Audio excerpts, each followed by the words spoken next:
오늘 이제 우리가 계속해서 이 눈이 열리는 사건과 관련해서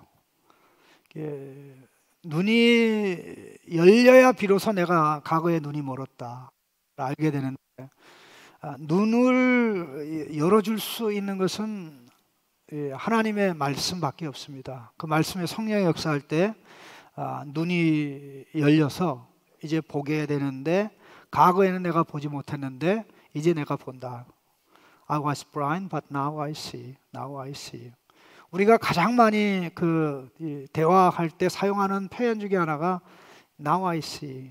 내가 지금 얘기 듣고 보니까 이제 알겠네. Now I see. 그 말을 굉장히 많이 해요. 우리 한국 사람들은 이제 알았습니다. 그 말을 합니까? 난 미국에서 있을 때 가장 많이 들었던 표현 중에 하나가, 물론 다른 표현도 있지만 Now I see. I get it. I get it. 이제 알겠다고. 그렇게 되는데, 오늘 본문에 참 이 드라마틱한 장면이 등장을 합니다. 오늘 본문의 배경은 안디옥 교회입니다. 안디옥 교회는 정말 하나님의 놀라운 역사로, 어떻게 보면 인류 역사상 가장 큰 대도시에 시작된 첫 번째 이방인 교회입니다. 가장 큰 대도시라는 것은 이게 안디옥이 로마 제국의 세 번째 수도에 해당되는 도시입니다. 인구는 50만. 그렇게 됐는데, 이제 특별히 혁신적인 사상을 가진 사람들이 하나님의 복음은 유대인만이 아니라 이방인들도 들려줘야 된다. 그런 생각을 가진 혁신적인 사람들이 결국 복음을 전할 때 하나님의 손길이 역사에서 대거로 예수 믿게 돼서 출발한 교회가 안디옥 교회인데, 사실 안디옥 교회가 태생하는데 자기의 의도와는 상관없이 엄청난 역할을 한 사람이 사울이라는 사람이에요. 왜 사람들이 여기저기 흩어지게 되냐면요, 이 사울이라는 이 미친 젊은이가 자기 나름대로는 유대교에 심취해가지고 유대교만이 인류를 구원하고 유대교만이 이방 세계를 하나님의 빛으로 인도하는 사상이라는 자부심과 확신이 있었기 때문에 그 유대교에 반하는 기독교 사상은 제거돼야 된다. 무식한 놈들이 예수 하는데 쟤네들을 없애야 유대교가 중심에 딱 서고 흔들리지 않고 열방 가운데 중심이 돼서 열방도 소망을 가지게 된다는 확신이 있었는데, 그가 교회 스데반을 죽이는 일에 앞장서고 스데반의 사건으로 인해서 정말 이 대대적인 핍박이 진행이 됐는데, 그 대대적인 핍박을 진두지휘할 뿐만 아니라 자기가 연출하면서 연기자까지 되어서 움직였던 사람입니다. 그 사울의 대대적인 핍박 때문에 사람들이 흩어졌는데, 그 흩어진 사람들이 안디옥에 이르러서 이방인들에게 복음을 전했는, 놀랍게도 사울이 바나바를 통해서 안디옥 교회 사역자가 된 겁니다. 안디옥 교회 사역자는 5명입니다. 손이 5이 있듯이 이 넘버원이 바나바고 5번째가 사울인데, 어떻게 보면 첫 번째 기둥, 5번째 기둥이라고 얘기할 수 있을지 몰라도 실제적인 내용에 있어서는 안디옥 교회를 지탱하는 핵심 기둥입니다. 그런데 이 안디옥 교회를 지탱하는 핵심 두 기둥에게 성령 하나님께서 그들이 기도하는 가운데 너희들 선교해라. 아무나 보내지 말고, 교회 필요 없는 사람 보내지 말고, 문제 일으키는 사람 보내지 말고, 교회 없어서는 안 된다는 사람 보내라. 그 없어서는 안 된 사람 두 사람이 이 바나바와 사울이거든요. 참 순종했어요.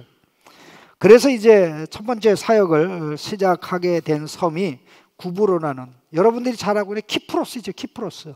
이건 지금 한 나라인데요. 여러분 첼로 알죠? 이 바이올린보다 큰 게 첼로인데, 이 첼로를 딱 세워놓으면, 동서로 딱 세워놓으면 동쪽 부분이 윗부분이고 아랫부분이 이제 서쪽인데, 이 첼로와 같이 생긴 나라가 바로 이 구브로 섬입니다. 이태리는 장화처럼 생겼잖아요. 뭐 여인들이 신는 부츠라고 얘기하는데, 그럴 정도로 그걸 딱 보면 그렇게 생겼어요. 거기 이제 배를 타고 실루기아에서 배를 타고 살라미에 도착을 해서 하나님의 복음을 전합니다. 5절 말씀에 하나님의 말씀을 전하는 게 복음입니다.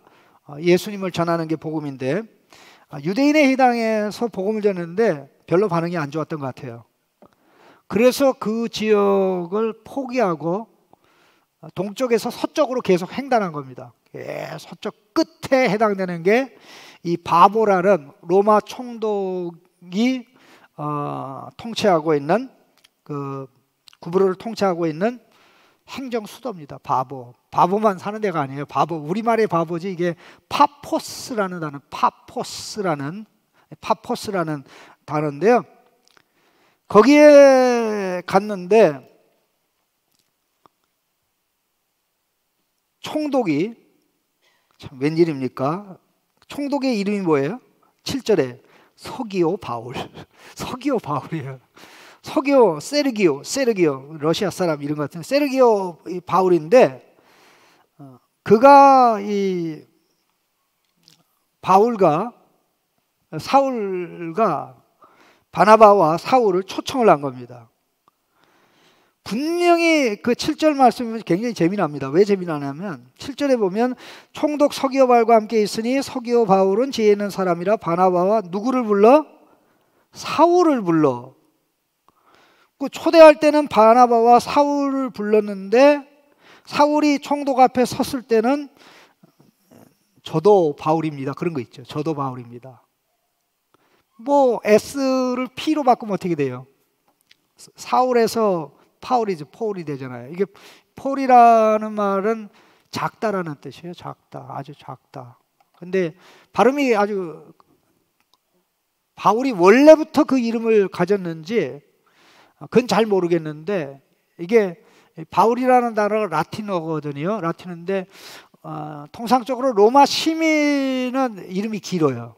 거기에 이제 바울도 거기에 해당되는 건데 원래부터 있었는지 이 총독 서기오가 바울이라는 사실을 알고 친근감을 가지고자 했는지 모르지만 중요한 거는 이때부터 최초로 사용한 이름이 바울입니다. 여러분 사도 바울의 서신이 신약 성경에 몇 개가 있을까? 13개가 있습니다. 13개의 서신이 있는데 이건 신약 성경의 3분의 1에 해당되는 거고요. 그런데 그렇게 많은 분량의 서신을 썼는데 그 서신 어디에도 사울이라는 이름이 안 나와요. 사울 서신이라는 단어를 쓰질 않아요. 사울 서신이라고 얘기하면 다들 사울 서신이라는 게 있는가? 구약에 사울 왕이 뭐 이렇게 편지를 보냈나? 그렇게 생각을 하지. 그러니까 그 말 자체를 쓸 수가 없어요. 사울이라는 이름은 없어지고 바울이라는 이름만 쓰게 됐는데 그가 초청받아 말씀을 이제 증거하게 됐는데 여기서 굉장히 주목해야 될 표현이 있습니다. 서기오 바울은 어리석은 사람이라 바나바와 사울을 불러 하나님의 말씀을 듣고자 하더니 이렇게 되어 있지 않습니다. 내가 일부러 그렇게 읽은 거예요. 예수 안 믿는 사람들은 그렇게 생각해요. 멍청이들이 예수 믿는다. 시대에 뒤떨어진 사람이 예수 믿는다. 저 독일 같은 데서는 박물관에 들어가 있어야 될 과거의 인물이 지금 예수 믿는다라고 하고요. 독일의 여러 뭐 학교들 같은데 예수 믿는 사람이 굉장히 어렵습니다. 너 아직도 교회 다니니? 너 박물관에 속하는 사람들의 시대에 살아야 될 사람이 아니니? 사실 그렇게 나가거든요. 성경은 그렇게 얘기하지 않습니다. 한번 따라합시다. 헛똑이들이 예수 안 믿는 거지 헛똑이들이 예수 안 믿습니다. 헛똑이가 뭐죠? 헛되게 똑똑한 사람들이 헛똑이에요. 그러면 헛똑이들이 예수 안 믿으면 어떤 똑이가 예수 믿을까요? 진똑이, 진짜 똑똑한 사람이 예수 믿습니다. 여러분 확실합니까? 예, 진짜 똑똑하면 예수 안 믿을 수가 없어요. 근데 스스로는 진짜 똑똑이가 될 수가 없고요. 하나님의 말씀으로 빚어주셔야 돼요. 하나님의 말씀으로 빚어주셔야 돼요. 이 서기오 바울에게는 엄청나게 영향을 끼치는 인물이 있습니다. 그게 바예수라는 아주 걸작품입니다. 바예수. 어떻게 그런 이름을, 유상선 목사도 바예수라는 이름 못 가요. 이게 바예수가 무슨 뜻이냐면 바가 바나바스에서 바거든요. 이게 아들이란 뜻이에요. 그럼 예수, 바예수가 뭐예요? Son of Jesus야. 세상에. Son of Jesus야. 예? 그런데다 이 사람이 유대인 거짓 선지자예요. 사람들은 거짓 선지자인지 몰라요. 근데 이름이 인류 역사상 이 사람 이름하고 똑같은 이름을 가진 사람은 없습니다. 8절에 이 마술사 엘루마는 그를 대적하여 총독으로 믿지 못하게 하니, 심슨이 이런데 엘루마의 뜻이 뭐냐면 번역하면 마술사란 뜻입니다. 마술사란 뜻이에요. 그러니까 마술사, 마술사, 최고의 마술사. 이 사람의 마술 앞에 모든 사람들은 그가 하는 말이, 그가 하는 쇼가 다 진리이고 진리의 표현인 줄 알고 속아 넘어가죠. 사도행전에는 마술사에 대한 언급이 많이 나오는 거 여러분 기억하시기 바랍니다. 8장에도 마술사가 나오고요, 여기 13장에도 마술사가 나오고요, 또 19장에도 마술사가 나옵니다. 그런데 놀라운 사실은 하나님의 말씀이 가는 곳에는 마술사들의 마술의 실체가 폭로가 돼요. 폭로가 돼요. 사도행전 9장에는 사마리아의 사람들을 오랫동안 쥐었다 놨다 쥐었다 놨다, 그 사람이 그 사마리아 성에서 사람을 움직였던 그 마술사의 그 이름이 뭐냐면 큰 능력이에요. Great Power. 그 이름이 Great Power라니까. 예? Great Power, 이름이 Great Power예요. 큰 능력이에요. 그런데 진짜 복음의 능력으로 하나님의 능력이 나타나니까 그 사람이 쪽팔려가지고 사마리아 사람들이 다 예수 믿으니까 자기도 예수 믿었어. 그런데 하나님이 시계를 잠깐 멈췄어요.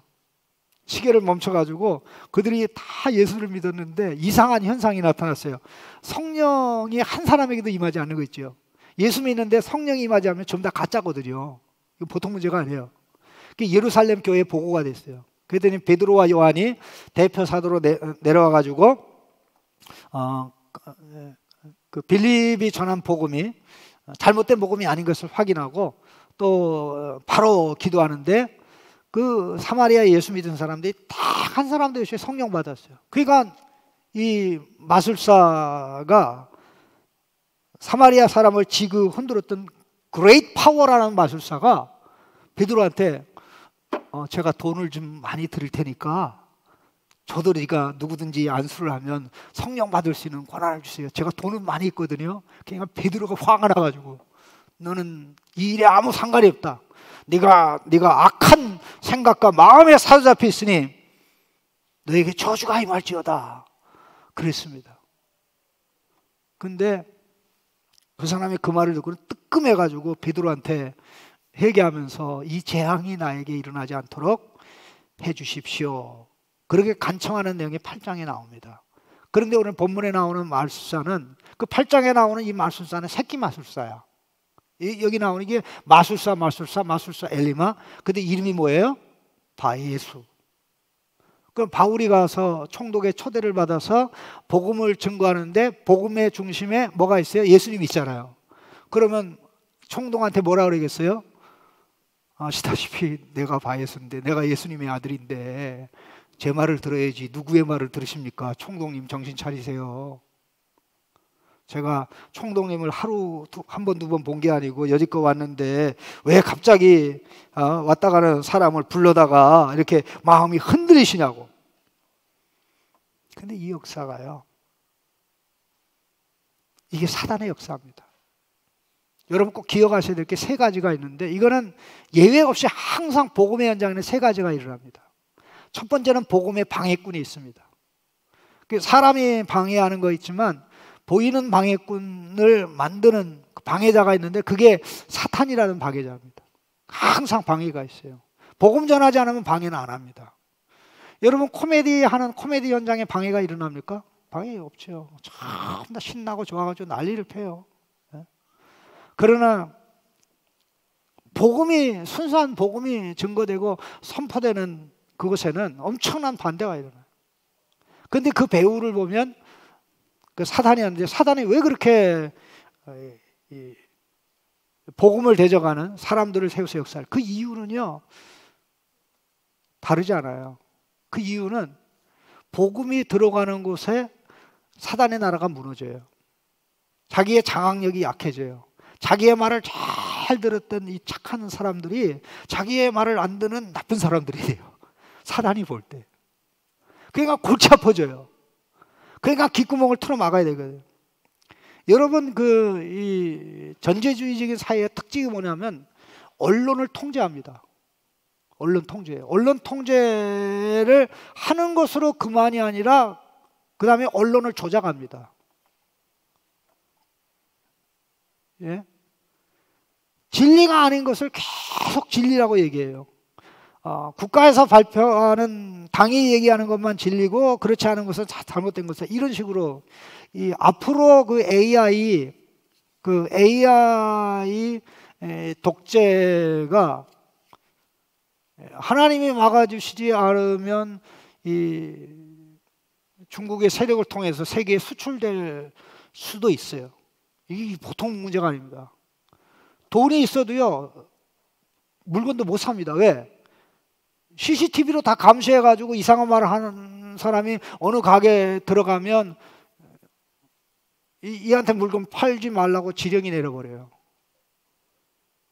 여러분 중국 사회 같은 경우는 이 디지털 독재가 엄청나게 심각하게 일어나는데 우리는 교회 와서 헌금할 때 다 이렇게 헌금을 하고 그러는데 중국은요 예배 시간에 바코드 딱 찍어가지고 휴대폰에 딱 맞추면 그냥 바로 헌금이 돼요. 지금 그렇게 되는 데가 많아요. 그럼 얼마나 이제 사람을 세뇌시켜서 나가는 이 부분이 명확하게 일어나는데 아무리 그런 세력이라고 할지라도 자유민주주의 가지고 그걸 못 무너뜨립니다. 자유민주주의를 못 무너뜨려요. 그 세력, 그럼 안 돼요. 어떤 사상도 안 돼요. 그러나 복음으로는 무너집니다. 하나님의 말씀으로 무너져요. 사단의 나라를 무너뜨릴 수 있는 유일한 능력은 하나님의 말씀이고 사단의 지혜를 무력화시키는 지혜는 예수 그리스도의 십자가의 지혜거든요. 여러분 여기에 자부심을 가지시기 바랍니다. 경험을 하고 체험을 하고 누리게 되면 완전히 달라지는데요.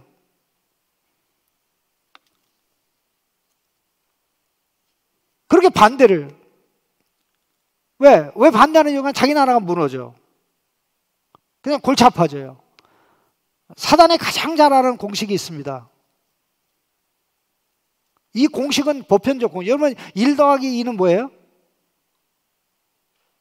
1 더하기 2는 뭐예요? 가서 3입니까? 4입니까?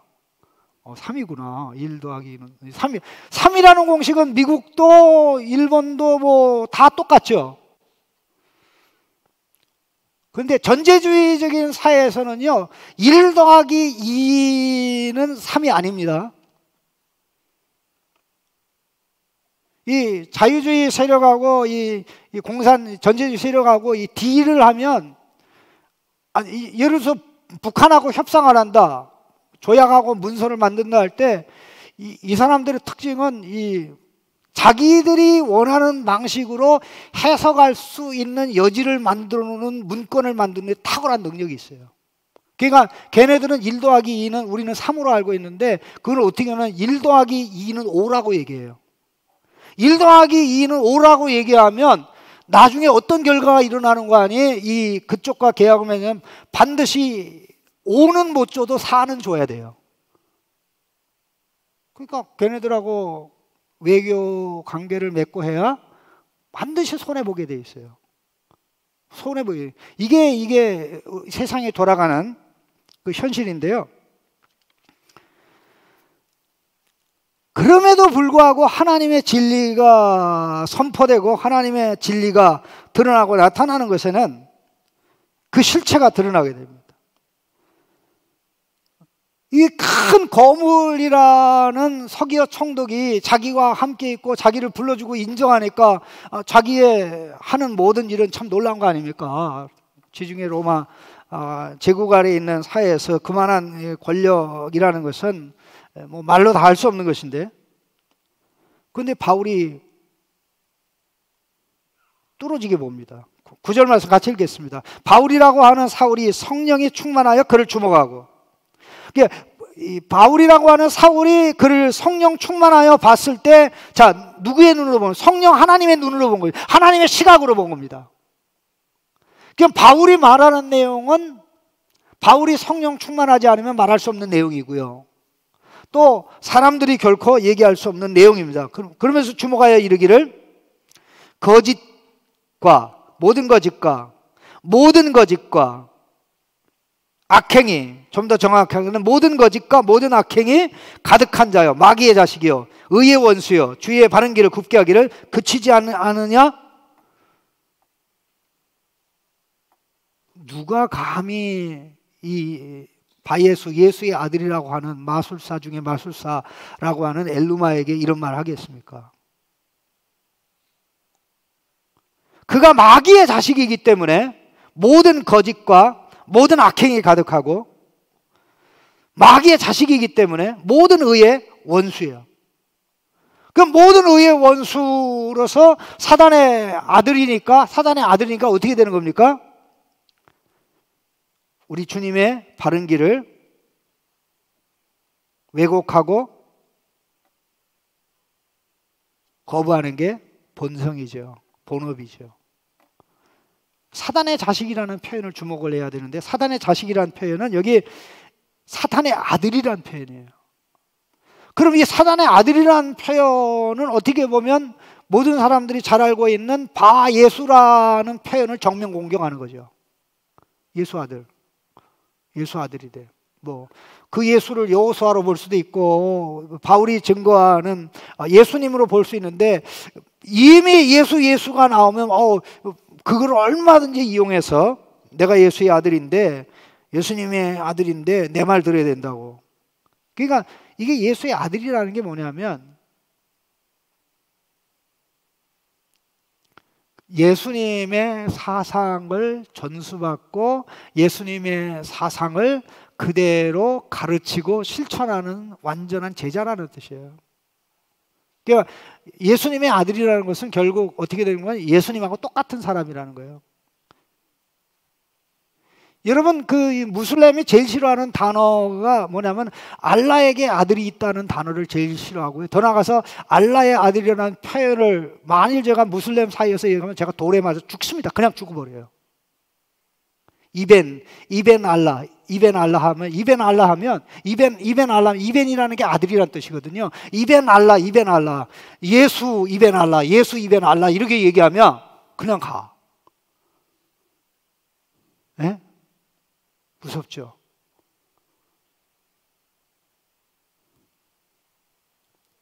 네 마귀 자식이라 그렇게 한다.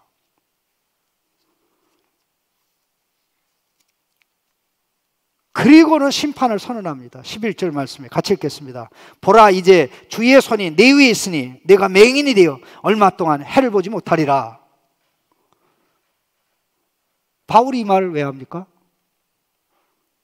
자기가 경험했잖아요. 자기가 목숨 걸고 교회를 대적하고 목숨 걸고 예수 믿는 사람들을 핍박하고 배도하게 만들고 고집을 부리면 감옥에까지 집어넣고 그 중에 대장은 죽이기까지도 했는데, 다메섹 도상에서 영광의 주님이 나타나서 자기의 눈이 열리는 순간, 아, 내가 맹인이었구나. 그리고는 3일 동안 눈을 떴으나 보지 못하는 상태에서 아나니아의 기도를 통해서 회복이 된 이후 오늘 이 장면에까지 오기까지, 그때 그 사건으로부터 이 순간까지가 짧게 잡으면 딱 10년 정도, 10년이 좀 더 되는데 10년으로 계산하기 쉬우니까 10년 정도로, 10년 후에 이런 일이 벌어진 거예요. 10년 후에. 그러면 10년 동안 바울은 무슨 훈련을 한 거예요? 보는 훈련을 한 거예요. 예수님의 시각으로, 말씀의 시각으로 보면서 그렇게 살아갔던 것이죠. 사람은요, 하나님의 말씀을 받아들이기 전에, 즉 다시 말해서 예수님을 믿기 전에는 자기가 얼마나 맹인이었는지를 모릅니다. 자기가 얼마나 어리석은 사람이었는지를 모릅니다. 그가 예수님의 아들이라고 얘기하면서 그렇게 총독을 마음으로 움직이고 예수 못 믿게 하려고 하는데, 바울은 이 말씀을 하면서 이제 주의 손이 내 위에 있을 것이다. 주의 손이 좋은 손도 있고 나쁜 손도 있는데, 좋은 손은 구원의 손이고 나쁜 손은 심판의 손이에요. 안디옥 교회는 어떻게 출발했나요?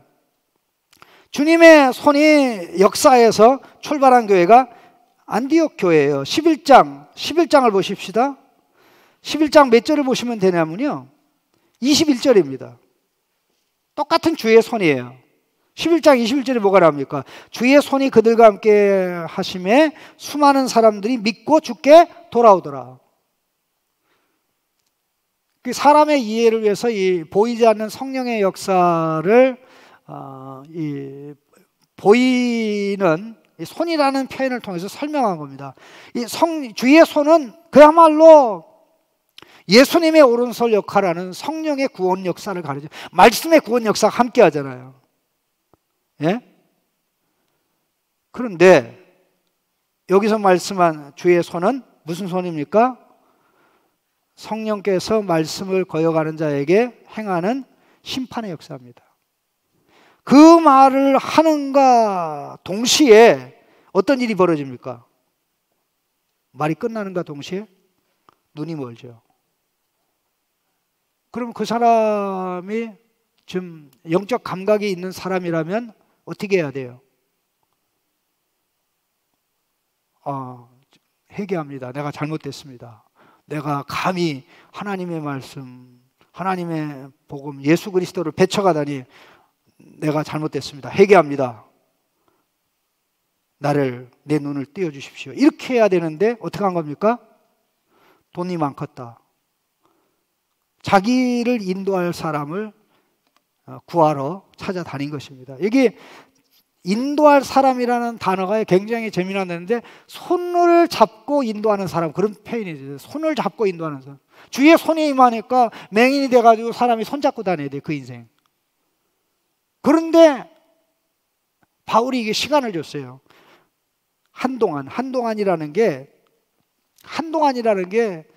언제냐면요, 주어진 기간이라는 일정 기간입니다.